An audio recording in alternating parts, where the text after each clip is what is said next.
Hello, everyone. Welcome to the RedMist Podcast. I'm Amerikako, subbing in for on duty Drakoy here. Gonna have a five-man lineup, starting with myself, RedMist member, and with me I have Toby, Hi guys, I'm TobyHD, outfit leader of RedMist. Happy to be here. also Doc P, Hi, I'm Dr. P. I've been bleeding outfits for like 5 years at this point, and now I'm doing it for hot for Outfit Wars. ZmileZ, Hey, ZmileZ. I've been doing competitive air stuff in Planetside for close to 10 years now, and I'm playing for Hot this season. and Mr. PaffDaddy. Yeah, it's me, Puff, the air player, and also doing like competitive stuff for years now on Jaeger. So today We're gonna talk about the matches we had this past weekend.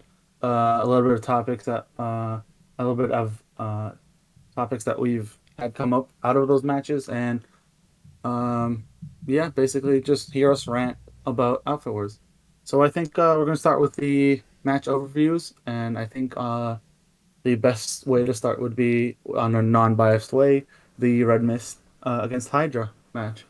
Toby, as someone who played in that match, how was it? Yeah, it was fairly interesting, so to say. A lot of surprises on our side that we didn't expect.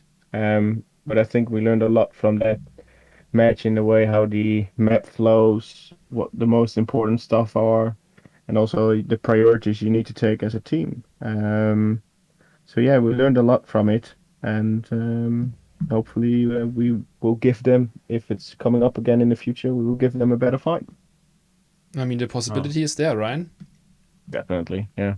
Like it was our first time with all the guys and girls, of course, on Nexus, so we Yeah. learned a lot from it. The possibility of a rematch, though, because of Oh, the yeah. uneven amount of matches there. But let's see. I think yeah. I'm actually interested how you approached that from the vehicle side, because it had because Gretchen told me earlier there was a lot of infantry fights in it, which she obviously liked. But I mean that's not something that went very well for Red Mist, I think. But like, what happened on the like vehicle side that there was so many infantry fights? I don't know. I still need to think about what the beneficial part is of armor.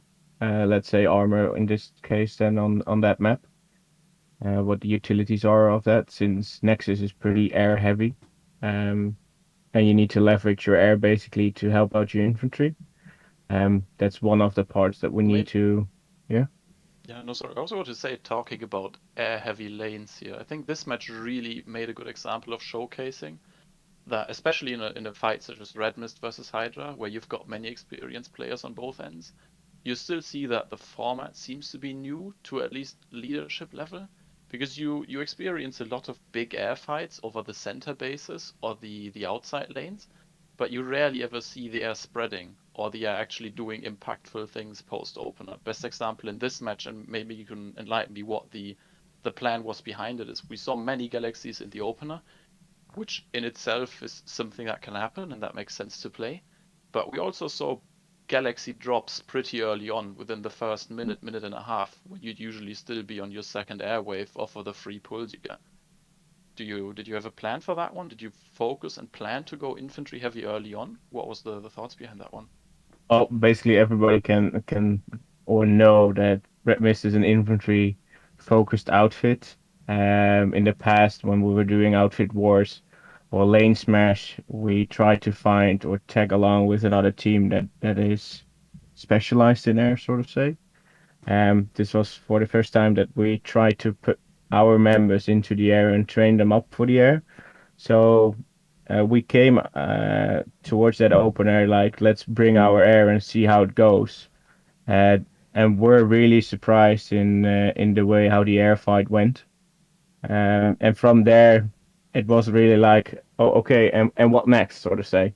So that was also a learning curve for us to utilize the air power that we had into something useful that you see in the other teams, based on communication or switching from air to ground, um, etc., etc. But yeah, we dropped some mistakes over there, but we learned from it. How did the effort go actually? Because it was kind of tough to see on the stream, but it seemed like there was kind of few reavers, but there was still like lots of ongoing air fights. That's all I saw so far. Yeah, both sides keep each other busy. I would say a 50-50 fight, where we put more effort in air, I suppose. You need to ask Roman for more information about it since he was in the air. But we kept each other busy basically, and due to that, there were opportunities for the other team to ground pound us. So yeah, it was really for air wise, it was really a learning curve for us. And since we're infantry heavy, we know how to play infantry, so that's why the fights were more infantry focused, so to say, than it was more combined focus. Yeah. Okay, yeah, that makes sense. Would you say that, given how the match ended now, from your eyes, was this the expected outcome? Because that's always what I focus on when I look at these matchups, right? We've got certain matchups where we don't need to talk about expected outcome, but this was certainly maybe the only matchup on that match weekend, where I would have been open to both ends getting away with a victory here. So do you think that the Hydra victory in this case was to be expected?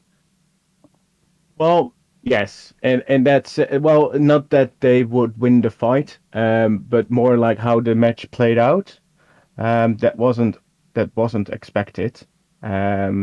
We saw that the odds were against us, since Hydra is a good team. We always find a way to tackle that in a way that we can use more of our utility or of our players, etc., etc.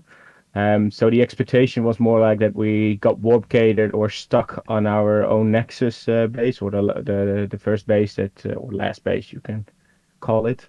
And that didn't happen. So I'm pretty proud of that. And because of that, we had time also to learn from our mistakes and see where the faults lie in the team itself. So my expectation was, yes, we will give them a hell of a fight. But the end result was that we were getting warp gated. That was my expectation. So yeah, it went better than expected. Okay, wow, cool. That's good to hear. But what about somebody from the outside with an outside view, maybe Doc or Puff? Do you maybe want to comment on how you saw the match outcome happening? Maybe Puff, because he's like involved with the Hydra team at least. Yeah, I'm involved, but I said he couldn't play the weekend. I think the main thing what carried Hydra this time as well, that they actually got 48 people playing, because we didn't actually know if we can actually manage to pull off a whole platoon. I think Kretin did a good job to poke around a little bit more to get all the people there. Honestly, it's same like you. I didn't know who will win actually, because RedMist did quite a lot of practice and stuff, and Hydra is just like really a group of friends and a bunch of friends, never really playing together, only derping around, and building a team out of that is and playing matches and against the organized outfit is always different. And I couldn't say who would win. Like, I had no idea. Yeah, like organizing and doing strats and preparing stuff is like has a bigger impact on lane smash and outfit wars matches than people think. I think. Different, yeah. It kind of goes under the radar. Yeah, but how much that can help. It might sound like I'm coping here, but I think the individual skill gap between the Hydra team and most other teams is pretty big, I think, and that made a huge difference. I felt it personally while squad leading on that match. Yeah, you know, it did, but I think that was because you let them get that opportunity by doing all those infantry fights, right? Yeah, because that's where they can do it. I think we weren't expecting the air battles to go that way. I think that's the best way to put it. To go that far in the other way, like about to have the upper hand at times, even, and have like part of the game with air control. Basically, we could not leverage that as much as we would like to. I guess because we didn't expect it well. That is one of the biggest faults on Nexus, I think, that you can use your outfit, use your air control to move around the map faster. Yeah. For sure. Paff, do you know how many pilots you had for that match? Pilot, I'm like actually curious real pilots or people in the air squad? Well, people that were constantly flying for the match. Uh, I mean, maximum a squad, but I don't think everyone from there actually If I flew remember the whole correctly- time. If I remember correctly, I think it was 7-ish, while we had like 9, I believe. I can check. Give me a second. I just know that like every squad had a one-liner to what they have to do, like nothing more. Like, yeah, not really big organizing. Just just like a quick base to go to or something. Yeah. Wait, you only had 9 pilots? Yeah. That's interesting. Because I feel like, we can talk about that later when we get to the. Yeah, I think we can talk about all the vehicle and nanite distribution a bit later. Okay, I think we had 10 people in the air, and 2 of those were in a dervish, so 9 air vehicles. Yeah, and count disconnects and stuff like that. No, we had more. We just had like 2 or 3 disconnects during the match. Oh, that's unfortunate. Yeah, but I think Hydra did as well, so it was relatively even. I think, if I'm not mistaken. Actually, talking about the dervish, how useful is the dervish? As someone that has no idea about it, how good is it on Overforce or like in general in airfights? I have no idea. I just saw Subrowski, I think, talking about earlier. I don't know if it was a meme message or not, but it was like it's pretty useless, honestly, I think. But I can't talk about that. I didn't use it. But it's like a bullet sponge, like taking like big mass and doesn't like tank a lot, and then you can die pretty fast. But yeah, that's true. Yeah, I don't know. I think 2 ESFs are still better if those people can fly. Probably. Yeah. All right. Let's go to the next match. I believe it was Reapers against Dior. ZmileZ, what would you say happened there? I think it was pretty one-sided, but what did you see out of that match? I think that match really offered up a lot of perspective on how outfits view this format, and really showed us that outfits in this format kind of get shown how much they really play the game on live the way they claim to be playing. What I mean by that statement is, sorry, and we're going to get back to you in a second, Puff. Yeah. It's just, I think this matchup from the get-go, looking at the names on paper, it was an obvious Dior stomp in a way, because it is the outfit with the individually more skilled player base, I would say, throughout the ranks, at least for those 48 people playing. Reapers always had the up of being, theoretically speaking, the more experienced outfit in cohesive squad and platoon play on live server. But in the end, the expected outcome came in, but maybe we can get into the details of how that happened later. I know I talked to Doc a bit about it earlier as well.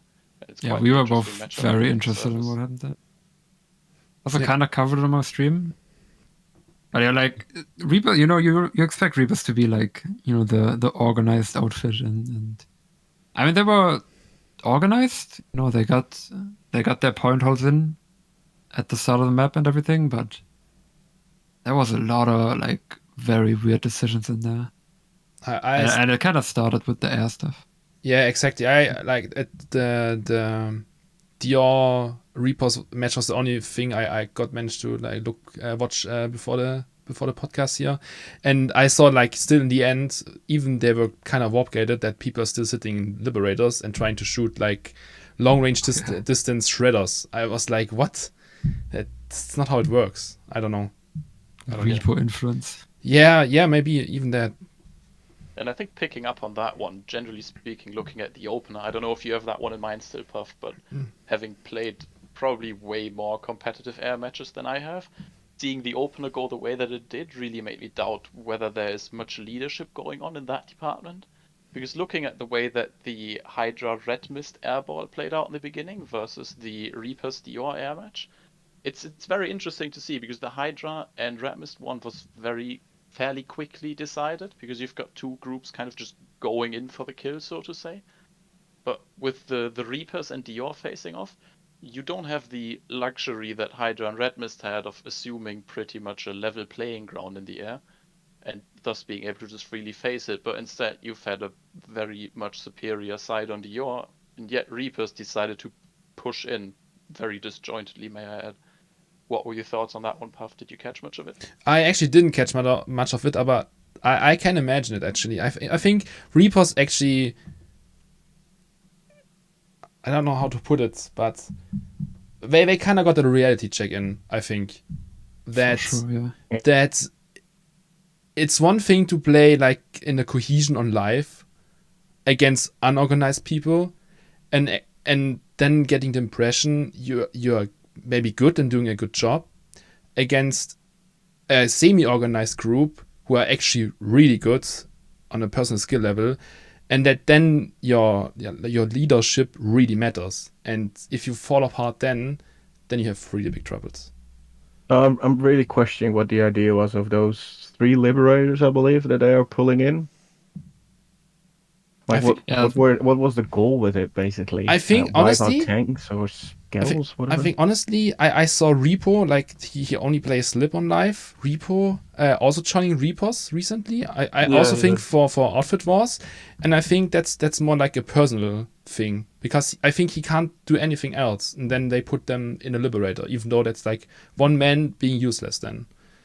Yeah, And- I think it might be a personal thing, but on the other hand, I think it's also just kind of falling into the trap of saying, hey, that's Dior, right? And if you don't really deal much with air, then you might be led astray thinking that, hey, that's like an armor outfit, so they're going to pull like 15 people in tanks. And there is noteworthy names who are going to be in tanks, obviously, but if there's not really an armor column to shoot at, then your Liberator is quickly just not worth it.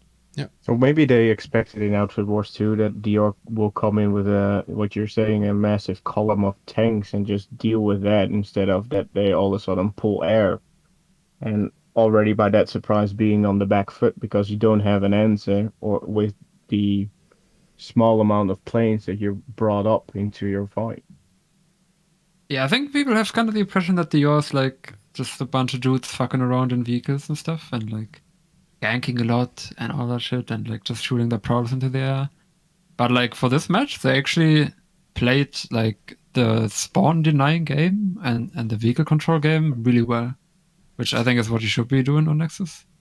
Yeah. And the Reapers didn't expect like someone to actually control them that hard, because you saw there was like, I think at least 4 instances of them just like pulling 2 rep galaxies and trying to make them just drop people on somewhere. I got the stream pulled up in the background kind of playing. And it's just like, it's just Galaxy going out the warp gates, trying to go somewhere, and then they just die and don't even make it to the point. And they try Yeah. that over and over. And it's- Exactly, and maybe because what Puff is when ZmileZ are saying, I don't know who it was, about leadership. Like, as a leader, you need to then step in and see that it doesn't go the right way that you're intended to, and then ditch certain parts and react on that in another way. Mass pull air, for instance, it's a common thing that you most of the time see if you want to push the enemy air back. But even that was not happening. I think Yeah, the sorry, but I think No, the you can- main part of it is like maybe it's just the no skill of adaptability, or I want to say skill, but no adaptability from that team. Maybe like a good team will adapt quick and right, and we did not see that with them in that For match. sure. Well. and Actually, honestly, I think that was a problem for both teams. But Dior didn't really need to do that because they just had the air control, so they could just push their agenda through that they wanted to do. yeah, Which is very obviously just go for this warp gate base. yeah, and they Because they could didn't cap the other 3 bases at all. and they could play what they wanted and what they are comfortable with, right? Because Repos needed to adapt, and if a player, for example, is only like, sorry for taking Repo again, but if a player can only play Lip, it's hard to give him another role, right? And it's also hard for the player to adapt to such a situation and then also still needs to perform, right, in a match. And I think that's also a big thing. Yeah, very true. And I think you can also see in the way that the Reapers played that this was pretty close to what they played like on Desolation. Yeah. You've got the 2 rep galaxies, which were admittedly very dominant and very useful on the Desolation map, because you could never really take the time to focus one down. But looking at this now, it's kind of one of the first casualties that you notice between the two very different formats, that the rep galaxies suddenly are not as potent anymore, and you can't just flaunt them over bases without them getting killed, such as here. And then you get back to the adaptability, right? Because in either case, you saw them re-pull it, and you saw drops and failed drops over and over again. And on the other side, Dior were kind of just enjoying the free farm, so to say, in the air. Yeah. Which Yeah, then most- brings me to the second point, though, which is the Dior side constantly keeping up their air superiority, of course, but you often saw on stream many Mossies hovering around, not really accomplishing much, which is the other half of the coin of adaptability, right? If you're not doing much in the air in that moment, yes, you won it, but playing with a mindset of, oh, what if they repull in the near future? That doesn't really push you to the optimum either. So I think adaptability on both sides in that match, interestingly enough, if one side would have proven that a bit more than the other, you could have easily seen that matchup flip either way. Yeah, there was a very significant point in two places where Reaper's main base, like the Nexus base, got attacked. And they started a point cap for like 3 minutes with 20 people all the way on the other side of the map on like one of the square bases. And they just sat there for 3 minutes while their base got capped. And I mean, two things they could have done there is, just get the vehicle control back in the first place. That's usually like a 3-4 minute thing. Or they could have tried to start a back cap. And I mean, that would have been risky, but like we know that all the middle bases are way faster to cap when you have all the points than that like slow as 4 minute base was that they were at. And I think that was a point where the game could have turned if they would have just defended their base. But like they just wasted time. There was just so much time wasting in that match. I didn't know what they thought, like with those 20 people on the other side of the map. Like, did they actually thought they can take the home base back against like 70% overpop? Like, what? I don't know. Like, what was the plan? No idea. That just seemed like I feel like, because we talked about the adaptability, I feel like that was like their plan, Or before the game was like, well, the plan is we're gonna cap this and we're gonna get the middle base and then we go to hydroponics, whatever. And like most of the people were just, well, the boss man said before the game we gotta go to hydroponics or whatever that square base is called. Yeah, and that goes back to the adaptability. Yeah. Sorry to interrupt, but that just goes back to that. Yeah. Yeah, and But in the end, you can also check. Yeah, go on, Smiles. No, go on.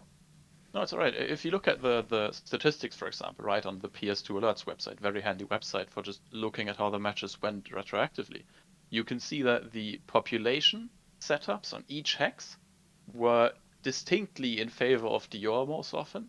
And in the two cases that Reapers actually got a cap, it was around about equal pop. So you can see that once the Reapers actually did something that was probably planned or premeditated in a way, that wasn't immediately doomed to fail. But then once you look towards the latter half of the game, you look at the population distribution and you end up with 66% Dior pop on the Reaper's home base, which is something that should never happen. That should be basic instinct to deploy back, so to say. So I think it's not just adaptability in the end, it's also just the ability of the singular player to just instinctively do the right thing. Because on many rosters, like on the Hydra roster or the RedMist roster, you've got players who have been playing the game for probably half their life, to exaggerate a bit here. But if you look at the battle rank distribution on the Reapers roster, you've had a fair few people with battle ranks in the partially 30s or 40s who just don't have the experience yet to notice this. You put them on a map, you let them spawn, and they enjoy their time. But this then really comes back to bite you, because that's players you need to micromanage, which doesn't really do all too well in this type of format, I think. I think it's also people that are just used to getting micromanaged because of the Reapers. Yeah. Because I think the Reapers will just kind of do that. I mean, I'm kind of guessing here. I don't know if that's actually the case, that there's a lot of micromanaging, but I also it think seems to be the case. Smiles about the thing what good players or like experienced player, they just know what to do, right? That's also the only thing which carries such teams, like especially Hydra. That's the only thing. Otherwise, those teams would fall apart really fast without leadership. Like you either have good leadership, or you have all people know what to do if Y or Z is happening in the game. and that's the Well, only the- two options.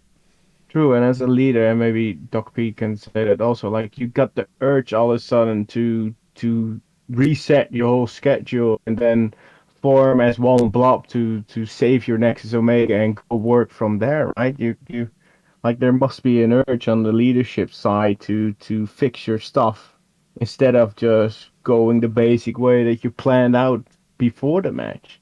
Yeah. But I don't know, I was like nervous as hell watching the match because it's like I had so many thoughts about what people should be doing, and it feels like every wrong decision was just made.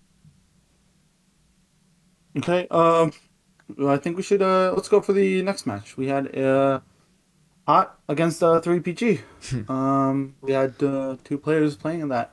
Doc P and ZmileZ. ZmileZ, yeah. what did you think about that? I mean, I didn't really make the match to begin with, but Oh, yeah. yeah, I Oh. got sadly shot. It was- down. Then, mean, it was Doc, what just- did you think? It was just a dud. We played. It was basically a dry run for all the stuff. The third cross dice didn't really do much. I think Le Ninja streamed it with outcomes. So if you're really interested in what happened there, you can do that. We kind of just we kept our bases. We went to their base, and then they kind of like pulled a bunch of sky guards. They actually killed all our spawns, but we still got it because we just like point held in the point. Can I And that's imagine it honestly like everything that happened? Can I imagine it like last year's outfit was against like 3PG against Hydra? Was it like that? Because there was like one no-show if I remember, and then it was like a 1v1, and I think 3PG got completely like evaporated as well. Probably something like that. Yeah. Okay. I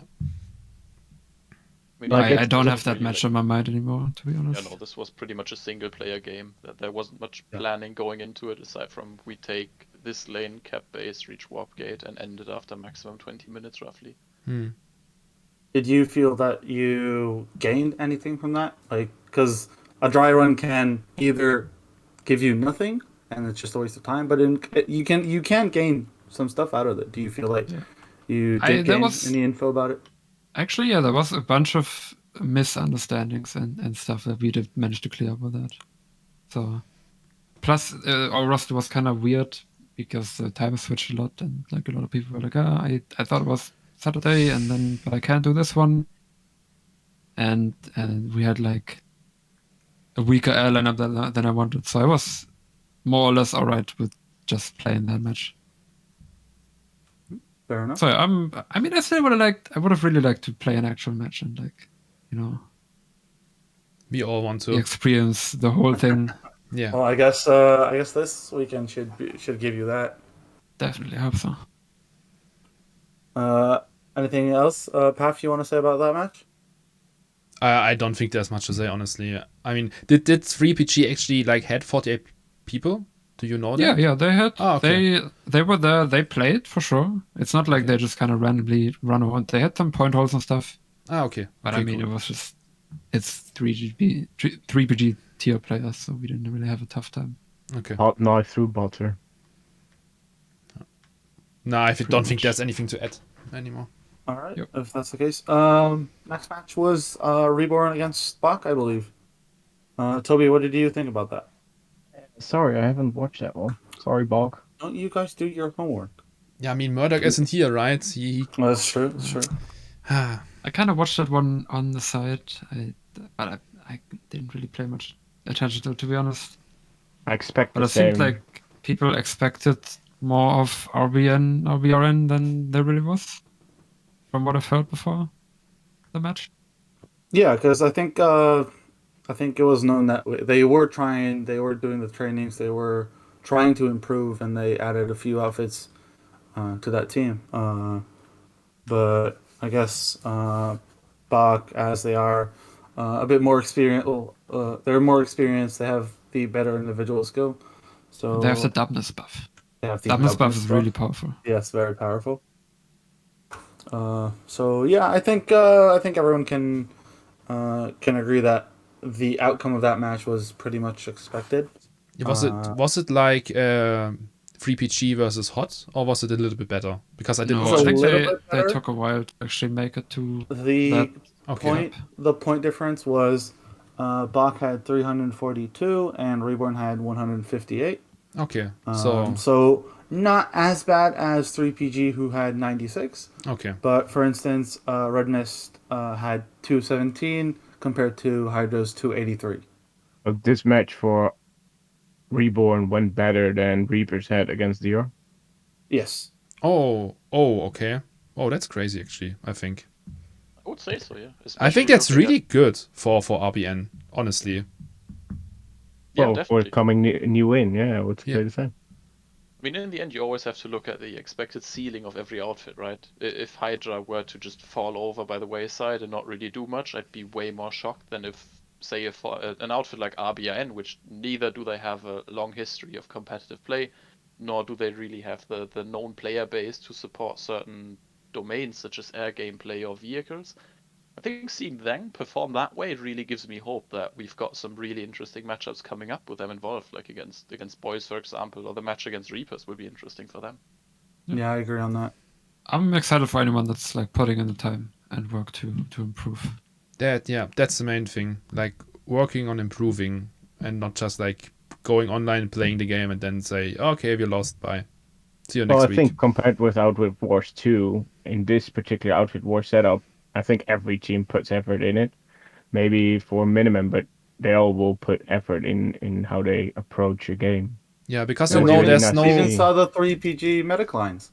Yeah, but I think that's why, because you know there won't be a third party which can play the Kingmaker, because it's just like your bad performance can only be blamed on your bad performance, not on a third faction or someone else. It's just you being bad, and you need to improve, and that's why everyone put effort in, I think. And Yeah, that's it's good. actually like rewarding now to Yeah. improve and work on your strats. That's what I hated the most about the 1v1v1. Exactly. You could put in all the time you wanted, but nobody matter. was going to reward you for it, because Yep. if they just team up on you, then they do that, and that's it. Then they act like it didn't happen. Yeah. All right, let's move on back to next. Yeah, let's go on. Last match was 1 versus 4 against BOIS. I believe 1 versus 4 won that with 372 points to 128 for BOIS, which was pretty close to the Dior matchup. Did BOIS actually show up? They did. Sorry. It was I had to. yeah, big reality check for that. Yeah. There was basically no air at all in that match. Really? Yeah, it was like, I think 1 versus 4 had like a few PPA saves up. That was it. That's But I surprising, guess- to be honest. Yeah. I guess there's not really any pilots there to I'm, speak of in both teams. I could swear, usually I see a lot of 1 versus 4 in PPA, so only having a few is kind of surprising if you ask me. I mean, maybe they kind of like cut down on air as they saw that that the boys didn't have any. That would kind of be my guess. Like, I'm not a pilot, but wouldn't that say do the opposite? Like, use that air, use that force multiplier. Yeah, but because they have some played on pilots lane too many. smash, they know how important it will be.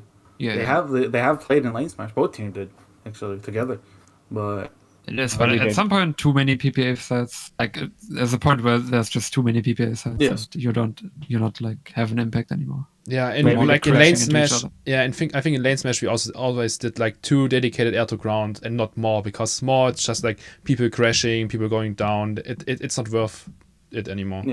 Yeah. Maybe they also approached it laid back, since they weren't scared of the enemy. I don't know. And after so more interesting next weekend.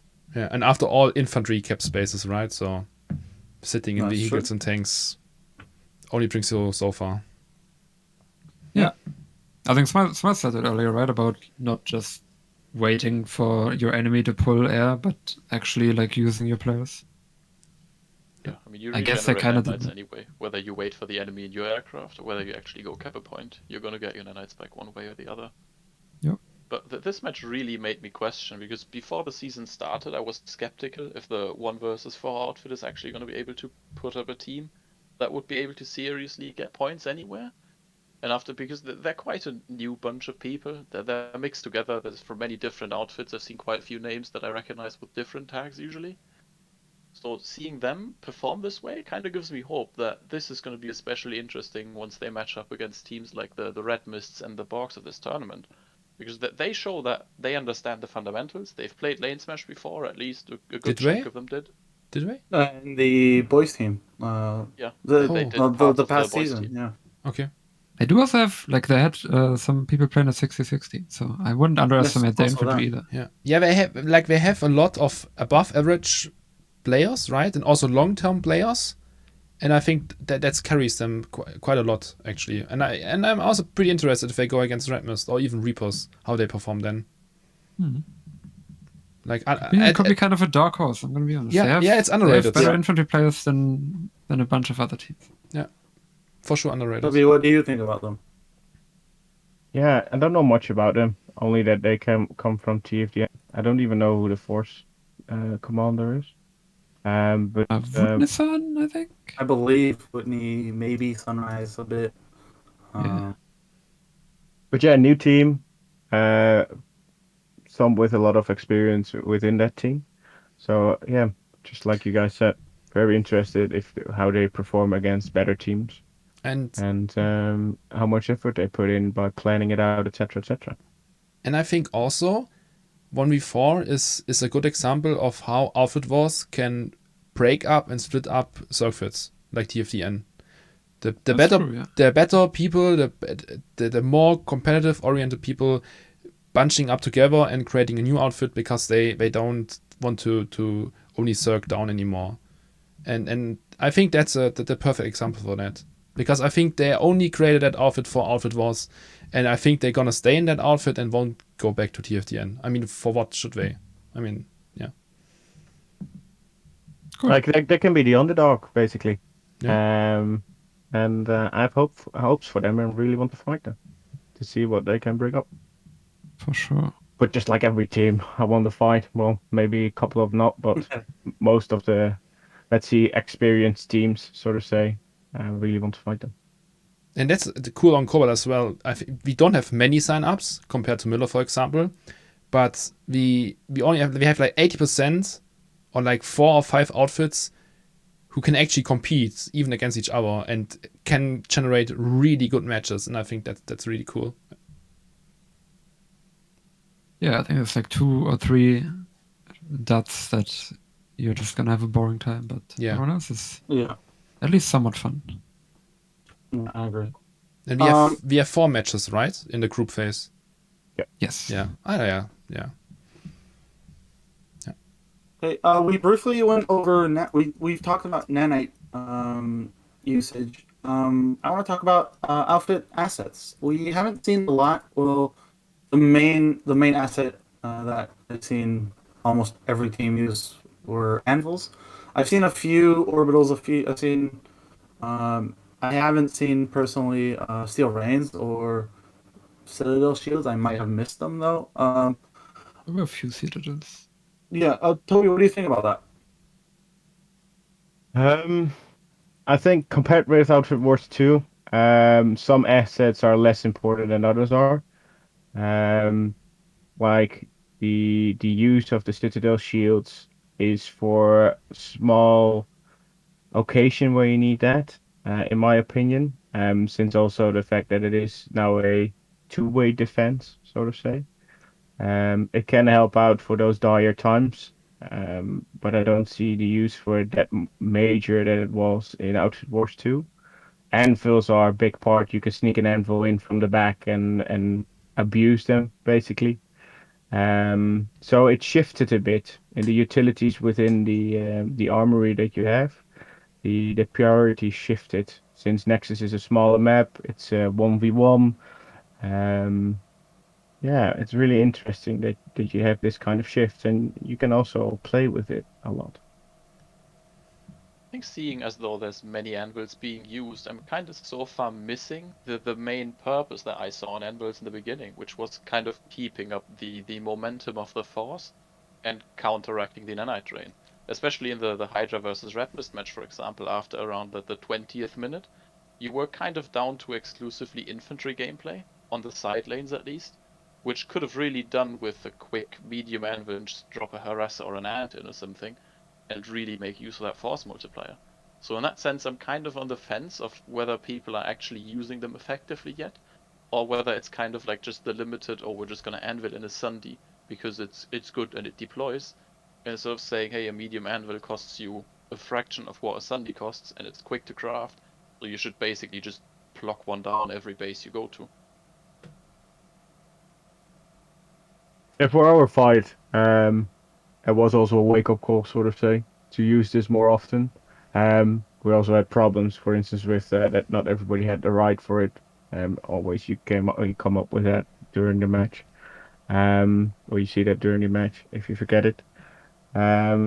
But yeah, it was also a wake-up call what you said, that you can use your anvils more often as an extra force multiplier, to just be a disturbance within your fight.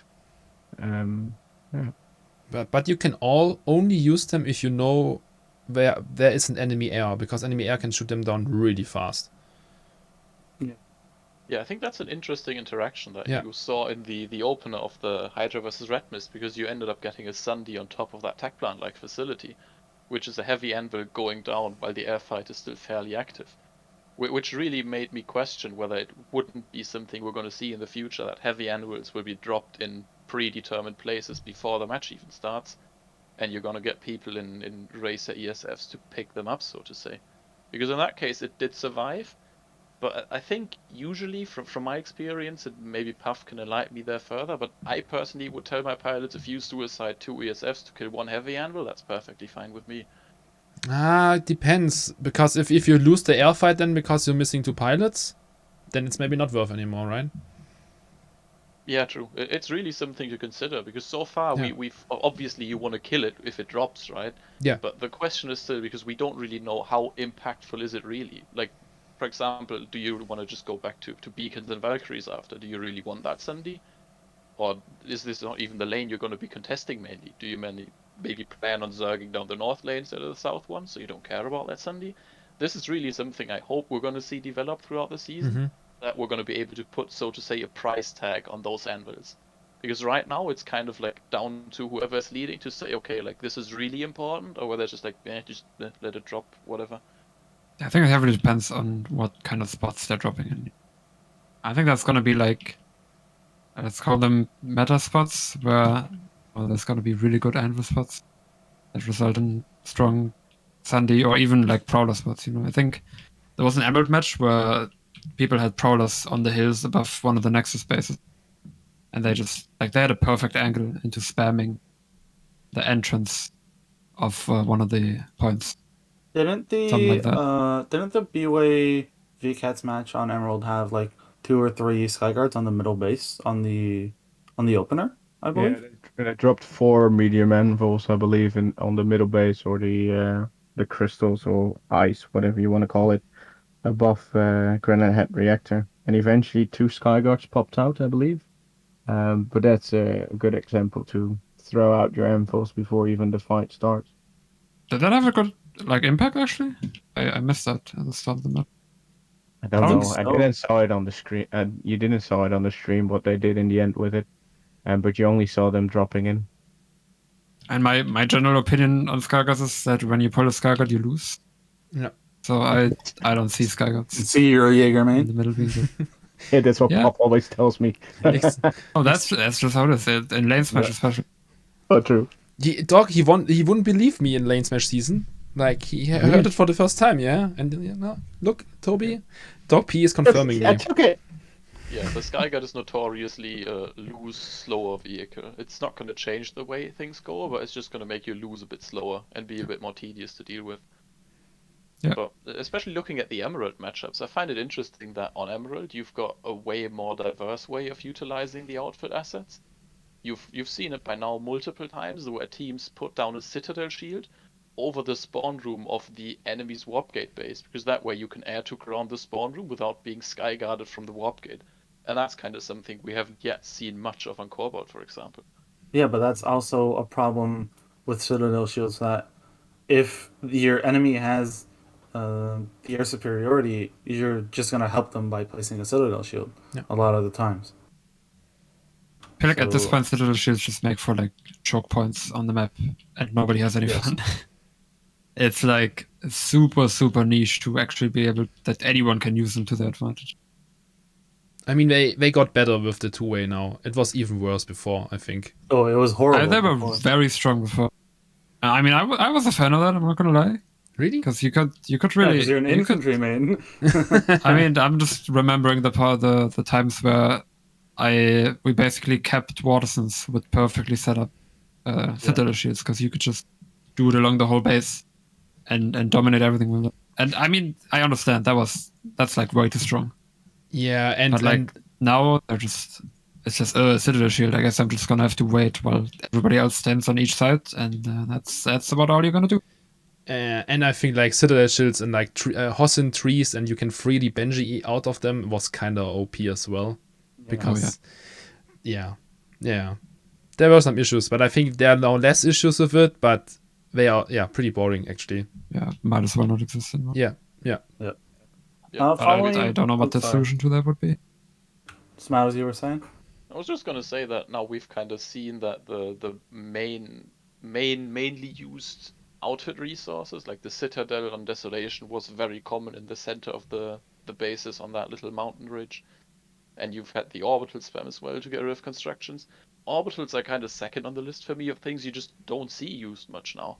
Sure, it can kill maxes inside buildings, but otherwise I don't see much use of them on Nexus until now. Yeah, I mean, what you just described is what we've mostly seen so far, from what I know. Do you guys? Sorry. Do you guys think? Do you guys think the less usage of Orbeez is because of how the Archer has become more common? Because we all know that orbitals were mostly to kill like a bunch of maxes, but if you have a lot of archers, which just 2-shot maxes, I guess you can just deal it like that and not waste and use your outfit resources on different stuff. I think actually you can still pretty like deny a max crush in the end. Like you can, a good placed orbital can deny like the last 20 seconds from the spawn room, but this only can happen. The maxes on the enemy's team and like on enemy's side can only happen if they have the nanites, right? And if the match continues, there's just not enough nanites to pull maxes anymore.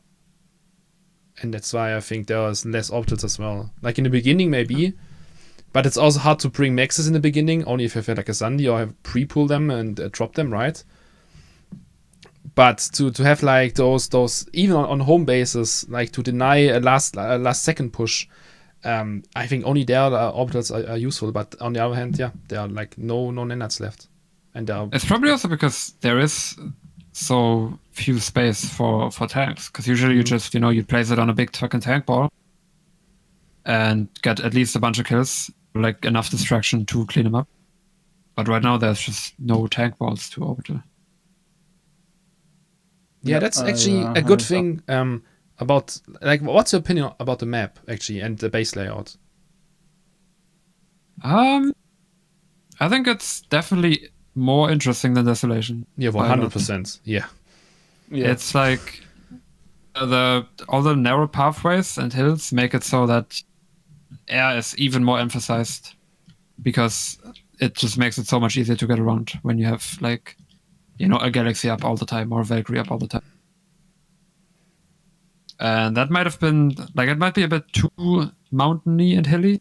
I would prefer if more of the area would be like around the tech plant, where it's like a nice mix. Yeah. But I mean, it's a different. I would have to play it more for sure. 100% no.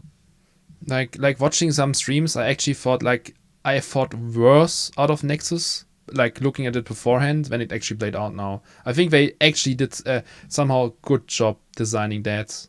And I think it needs some more play. Oh yeah, I think this still needs some changes and tweak it a little bit, but for the first time now, I think that it's a pretty good map actually. It's not outright bad, like Desolation, for example. Yeah. Yeah. I'm gonna reserve judgment until I've played some proper matches. Okay, true. Well, you can see that the map has a lot of potential for new outfit wars or any other competitive scene within PlanetSide too. Like you can do a lot with it, to make it more successful. But we all agree that it's more an upgrade for Desolation, so I'm already happy. I hope Isolation they. was kind of Yeah, sorry. just a blank. Just a blank. That's it. The empty space. I don't know. I just hope they get Nexus also on Jagger, and we can like, I don't know. Yeah, that would be really cool. PSB admins can get access to a command to actually get a match starting there, and I think that would be so nice also for practicing before Outfit Wars or outfits.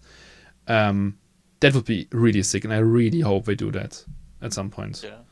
On this point, though, I'm kind of conflicted if I want that during the Outfit Wars tournament for practice, as you said, because I think right now we're in the good position where every outfit prepares and does something, but as soon as you put the Jagger barrier into it, so to say, you need people to get accounts, and then you've got teams who are already well familiar with Jaeger and they've already got their personal accounts, and I think that way you'd further like make the gap in between the top outfits and the bottom outfits even bigger. So I think if anything, I would want it publicly accessible, obviously, because it's just great to have new maps for new formats, new gameplays, maybe Lane Smash Season 15 or something. But in the end, I think during the tournament, I'd like to keep it the way it is now, where it's something fresh that you can only learn from every time you actually play it once per week. Because now everyone's got the exact same basic setups, right? You've got your one match a week where you can look at a continent, you can really go through it, look at the bases, practice your stuff, and then you've got 1 week where you can do like theory stuff, where you can like dry run things in your head, and you can kind of just do the basics with your outfit, and then you can go into the next match with your improved basics.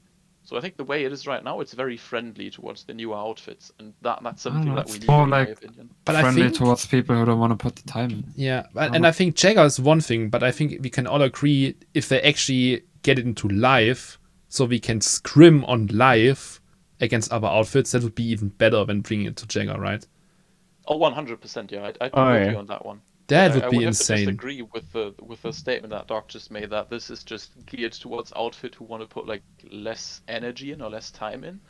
Yes, in a way, but then we also have to think about the fact that it's already a fairly like high requirement right now that we're setting, right? Because the teams that are the higher end teams that put a lot of time in, it's not just time we put in this season, but a lot of these teams, we've got people with hundreds and thousands of hours of competitive PlanetSide, of planning stuff over the years past, and that's something the other teams simply don't have yet, and I don't think we can expect them to catch up on this and put in twice the workload we do just to reach a similar point. So that's why I was saying it kind of helps everyone be on roughly the same level. Obviously not the same, but it kind of narrows the gap a bit. Yeah, I agree on SmileZ on Yeah, this. Like, yeah. and like the Jaeger is a big barrier, but if it comes to live, where you can have like a rotation of fighting outfits that are interested in fighting, yes, please. But looking at the Cobalt teams, like almost half of those teams won't get to the Jaeger to get fighting or get practice on it, I believe. I mean, the fact that a map that you're supposed to play on competitively is not available to just like check out for yourself, in general, that just bothers me. Yeah. You know, if you compare that to like a CSGO or something, there's no way like Valve would ever roll out like a map into like an ESL tournament or something without it not being available to go on at all.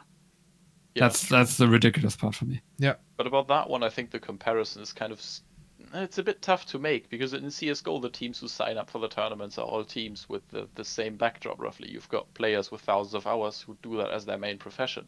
Okay, Whereas but here in that's PlanetSide, because this competitive scene of CSGO has been available for so long.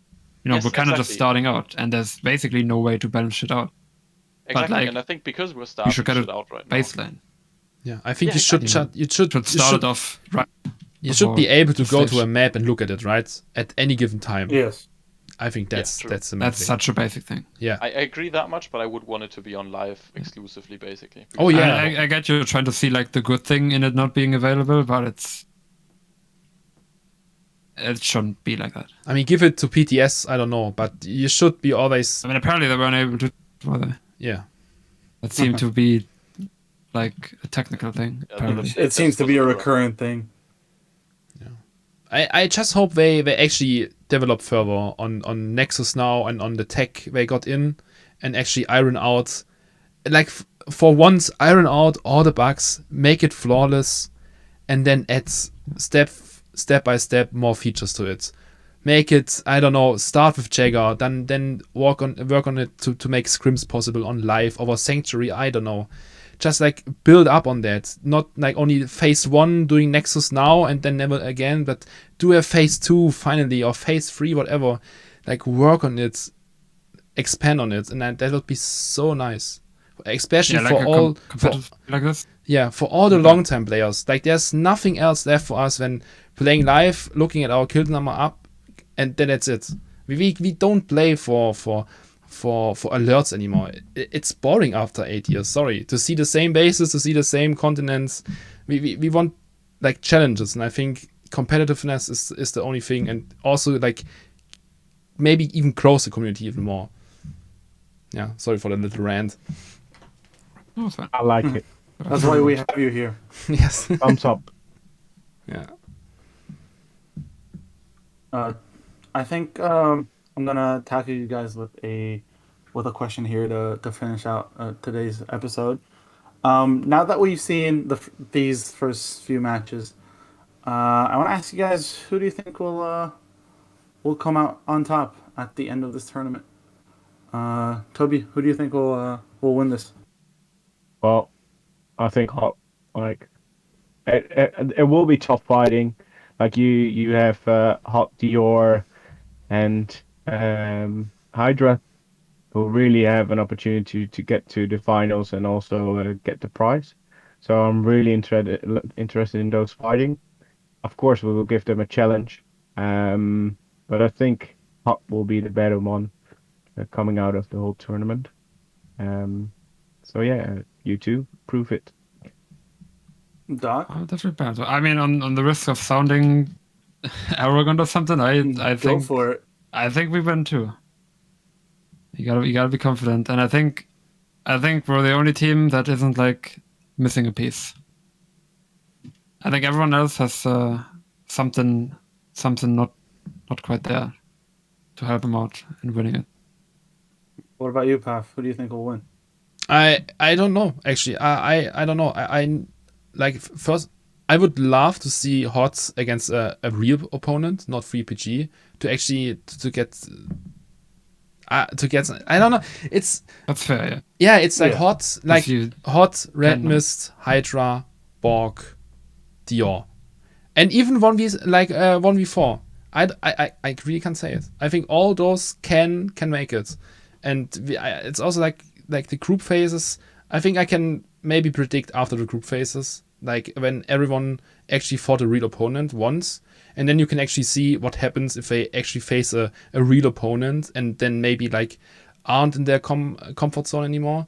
And I think then you can actually do predictions. But my predictions are like on that 5 outfits. Like we all know, 3PG or RBN probably won't make it. Also, I think Dior is very scary. Also. Yeah, for sure. They can get all that air control, and when you can get air control, you always have a chance to. Yeah, but what happens if they can't get that for once? If they need to play outside of their comfort zone, I think That's a big question. they can crumble quite a lot actually. And Sure. and there's no real leadership, and they only play together for outfit wars, and I think that then it's gonna bite them into the ass if they can't play their comfort zone. And there needs to be a team who takes them out of there, and then I think they're gonna crumble quite a lot. Yeah. Is there no actual leadership? There is, but yeah, I don't know. I think I Cedric's, see what you. yeah. Yeah. No one of your like not a Doc P or not a Crate, not the Halos, but Not someone that puts in the time. Yeah, exactly. ZmileZ, what do you think? I think this is a tough one because given the candidates as Puff mentioned, minus 1v4 in my eyes because they're still a bit fresh to the format and generally playing. But generally speaking, I think this might just come down to which team's the first one to catch a bad weekend. Basically, we've seen it this weekend with a hot lineup. Where having seen our lineup, if we would have played against Dior, that would have been a very very spicy matchup. Yeah, it would have, yeah. But Yeah, I think that there's a lot of factors going into it, because I think no team is strong enough where I would say, hey, they're going to win this no matter what. We don't have a situation as we had in like many, for example, lane smash seasons, which is the only 1v1 format of like bigger scale that we had, including armor and air. There's usually something where you've got one team where you're like, hey, that team, like no matter who shows up there, they're just going to roll over the enemy and it's going to be done. This time around, I've got a tough time predicting someone. I would say that the top grouping for me consists of Hot, Dior, BAWC, and Hydra I would put in there on the premise that they actually get the players to play. Yeah. Which is the big thing that's Yeah. going to set this Hydra roster apart. Like Yeah. week by week, this could go from really good looking to just kind of what on earth are they doing? So I think in the order of most to least likely, I would put it as Hot, Dior, Broke, Narrow Company, Hydra. But as I said, it's really down to who catches a bad weekend first. All right. I don't know if. Do you think a bad weekend is enough? Like one loss? Do you think is that enough to have you not make the playoffs? I don't think it's about making the playoffs in that case, but I think most teams in here don't really have the through and through mentality of being able to stomach a loss. We've had the That's same interesting. on many other teams in the past, and I know that some teams are going to deal with it better than others. But while we can look at the team level, it's also important to look at the individuals. And I think given that the matches are basically prime time Friday, Saturday, where people tend to have social life and stuff going on, if you take that loss and it's suddenly less likely for you to win the entire thing, you might just start seeing people shift their priorities and suddenly half your air wing doesn't show up or something. And then you're really in the shitter from just that one loss. That's Not such a because good it's point. just a Yeah, loss. that's such a good Yeah. point, ZmileZ. Yeah. I really hope it wasn't like that, but fortunately. I mean, there's Well, many anecdotes to I'm tell, sorry. right? I mean, Paff has been in the same team. We had the Cats Lane Smash roster, where we had a quite the humbling loss against, I don't know who it was, on Amrish. We got absolutely stomped, and we've essentially had like 12 people overnight say, I can't make the next one because it's my cat's birthday and my Yeah. turtle is having an important appointment. So you just kind of go from this really strong looking team week 1 to the next week over because of one loss. You still got like probably 70-80% of the people ready to play and wanting to win it. But the other ones are kind of like, it's just like Planetside. Like, what do I win? A title in a banner frame? Like, oh, But man, it I'm just was- gonna go drink. But it wasn't it the season we actually won in the end then? Yeah, we yeah. did win in the end. Yeah, but right. It took, I mean, it was took such an counseling in DMs. yeah, it was such an eye opener, and you actually for once noticed who you actually want to have in your team and who do you actually maybe not want to play with anymore. And that match this was preseason, right? Yeah, I don't know. I think it was Yeah. groups, I think. Or groups. It was the best thing what ever happened to us, I think. And that is also like one example where you can really learn from a loss and make something good out of a loss. But that's all down to mentality. Yeah, and we're going to see that next week. My prediction here would be we're going to see the first effects of mentality next week, especially with the boys roster, which was contemplating even showing up in the first place. And we're going to see, from what I expect, the Reapers will be a changed team next week. Not sure in which way yet. And I think Reborn is quite unaffected so far. And Zergras is Zergras. I don't think they really do much to warrant any prediction on their mentality. But I think some teams are going to have this first week the tougher time stomaching that one. And then next week, obviously, we're getting to the really interesting matches, I hope. So I'll thank all of you for joining. And good luck to all the teams for this weekend's matchups. Gonna see you next week. Thank you. Thanks for listening.